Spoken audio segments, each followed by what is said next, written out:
weather may be stopping some of us in our tracks, but staff at the Lloydminster Exhibition grounds are getting ready for summer. The region's biggest annual home, garden and leisure show kicks off tomorrow. As Anika Nottveit reports, more than 15,000 visitors are expected to attend over the weekend. This is a scene from earlier today as the exhibitors get prepared for the showcase. This year's show has something for everyone. I think it's the variety of things. It's a big show. We have an entire building for the Sellers RV indoor sale, and then the rest of the buildings has lots of summer things, work things, play things, so it's a really fun thing. Even though it doesn't seem like spring outside, the exhibitors are getting all ready for the upcoming season in here, and it looks like they're getting us ready for warmer weather. We're showing the new product for the lawn and garden equipment and some new things for the landscape construction, patio stone and a new wall that's out, and a little bit of giftware like tables and chairs and arbors and some planters. The showcase also includes special guests. Jeff and Jessica Robertson from A&E's hit show Duck Dynasty and Live to Hunt TV show's host will be taking the stage. But first, tomorrow the featured guest is Jim Hole of Whole Greenhouses, sharing some of his gardening knowledge. He's going to talk to us on cool green living and some of the unique ways we can incorporate environmental friendly, energy friendly gardening and living in our day-to-day outdoor environments. The showcase starts tomorrow at noon. Anika Nottveit, Newcap News.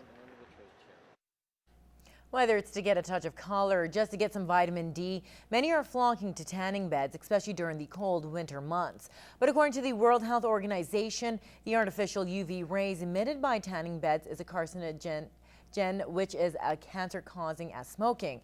And this week's Healthy Living, Anna Stanislaw tells us the dangers of indoor tanning and how you can protect yourself.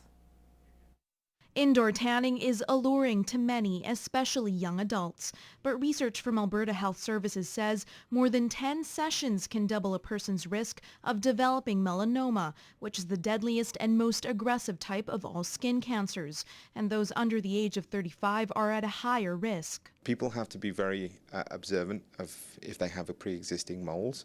They change in shape, size, colour, texture, symmetry. Whether they become rough, they start to bleed. All these things are signs that they need to go and see their doctor. Tanning regulations in each province vary. In Ontario, some have banned tanning beds altogether to those under 18. In Quebec and BC, there is a province-wide ban, and in Manitoba, parental consent is required for those under 18. In Saskatchewan, tanning salons are recommended but not required to ask for parental consent for those under the age of 18. But in Alberta, no tanning regulations have been put in place so far. Here at Fabutan, we do not tan anybody under 18 without parental consent, okay? And we educate them on the best skincare, and we also monitor how long they're in the tanning beds. Although not all tanning salons in Alberta ask for the age of their customers.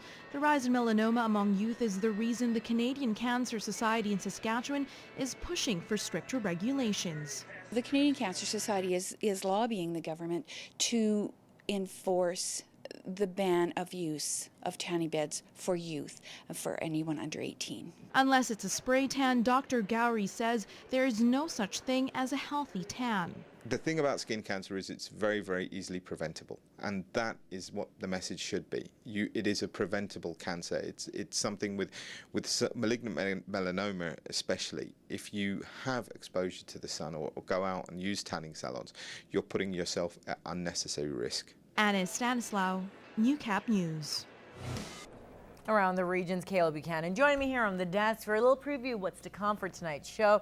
Now, one of them is the lovely bridal show that we just had this past weekend. Yeah, absolutely. You know, it's absolutely miserable outside, but it's still springtime and love is still in the air, and absolutely was on full display at this year's Weddings on the Border. It was the second show that we went to. So we take a look at new trends going into this year for decor and food. Of course, the gorgeous dresses, and the options really are limitless when you're planning your wedding. As well, Lakeland College celebrates 100 years at their inaugural President's Gala.